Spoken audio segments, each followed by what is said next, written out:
But one of the things that worries me, it appears that formal education, this education where we get degrees, does not appear to help. We need another kind of education. We need a kind of education that changes our minds and hearts, a kind of education that revolutionizes our minds and hearts.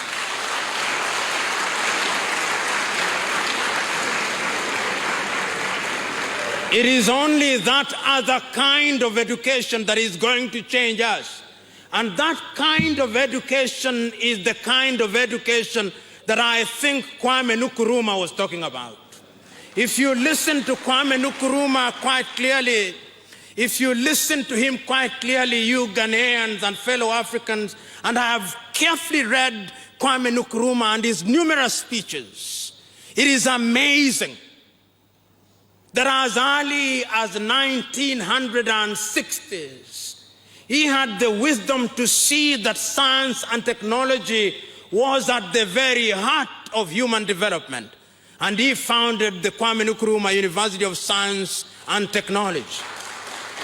Today, I'm told that half of the graduates there graduate in humanities. You lost the script, so that the university is in danger of becoming a university of science and technology simply because it is its name. You know, I remember at one of my discussions when we were at the university, a friend of mine who had failed to get his doctorate for a long time was in a quarrel with a professor, and professor told him, "You will never be a doctor unless you go and get another Christian name called doctor." So there is a danger that we have that. But I was talking about education. If you look at the idea of Kwame Nkrumah at that time, when he was talking about the University of Ghana at Legon, what kind of education was he talking about? When he was talking about the creation of the University of Cape Coast, what kind of education was he talking about? When he was talking about nuclear energy in 1960s, Kwame Nkrumah was talking about nuclear energy. In 1960s, Kwame Nkrumah was talking about the Akosombo Dam and the Tema Port and Takoradi. He was seeing all these things.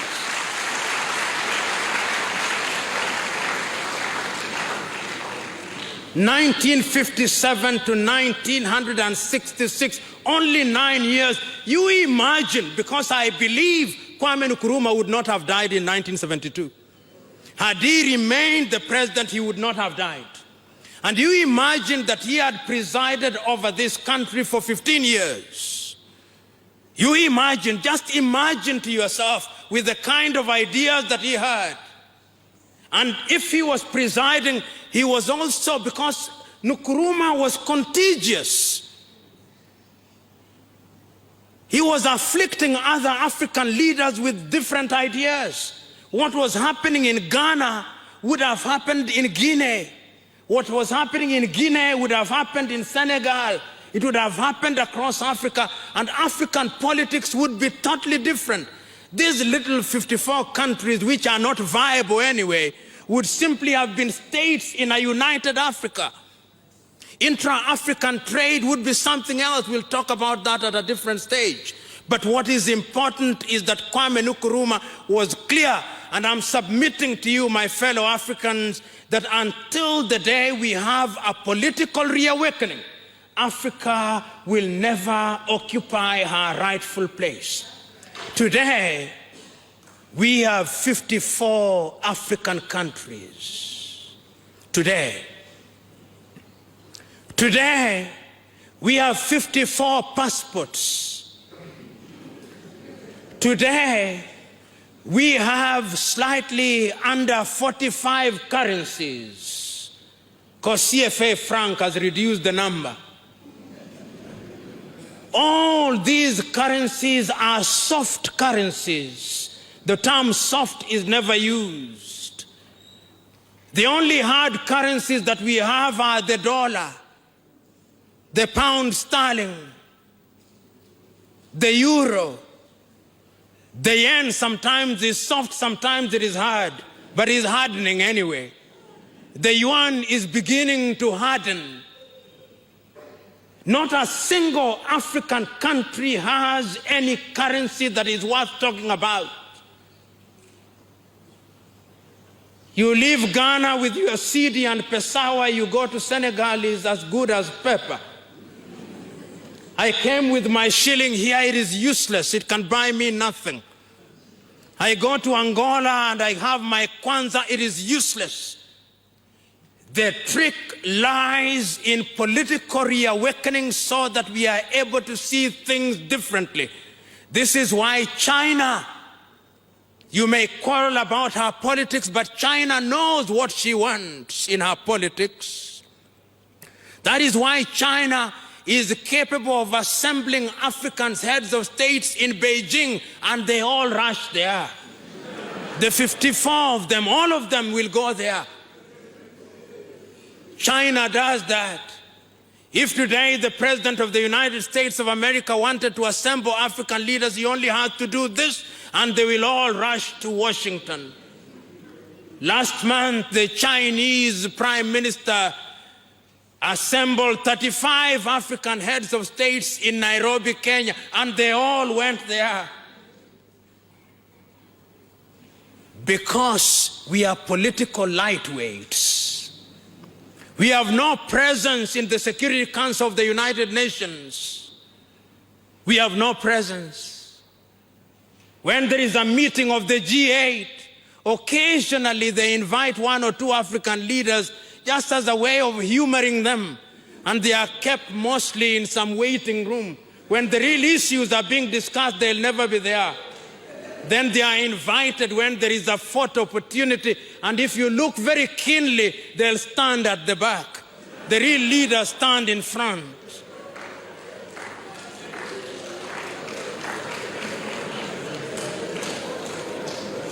When there is the G20, the same thing is done.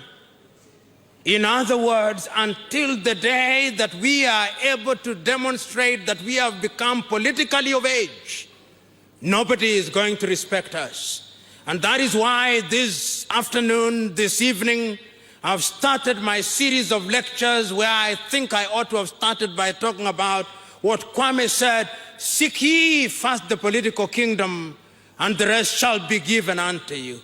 Kwame was so clear in saying so. Kwame was so clear in saying that we should neither look east nor west, we should look forward. And he was clear that until the day that we are united, we are not going to achieve anything. And speaking in 1964 in Cairo, he said, Africa is such a geographically unified continent. If only she could find political unity and political clarity, this continent will be a great continent. Our people will be a people that are respected. Our people will be a people that will realize their potential. Our politics will be the politics that will help Africa and help Africans and make Africa to be a continent and a people that are respected in the world. Kwame Nkrumah was right. Kwame Nkrumah is right. Kwame Nkrumah will always be right.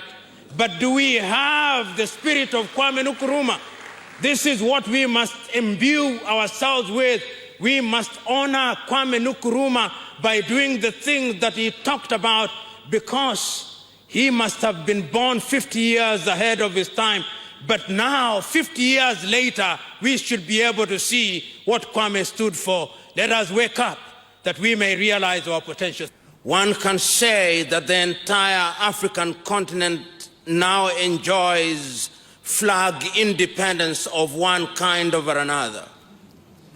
And I'm deliberate in saying it is flag independence, because when one examines independence in all its splendor, the debate must still remain as to whether African countries are truly independent.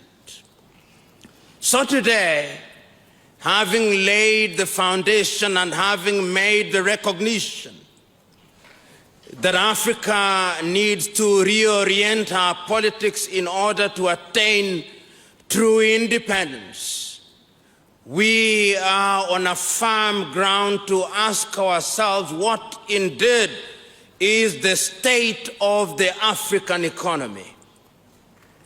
Today, conservatively, we are in a continent that has a population of slightly over 1.1 billion inhabitants. We have a continent whose gross domestic product combined is slightly in excess of 3.4 trillion United States dollars. We have a continent which on average has a per capita income of slightly over 1,000 United States dollars. Today, we have a continent whose generation of electricity for its 1.1 billion people is less than the electricity that is generated by Spain with its 45 million people. Today, we have a continent that is traversed by some of the longest rivers in the world: the Nile, the Congo,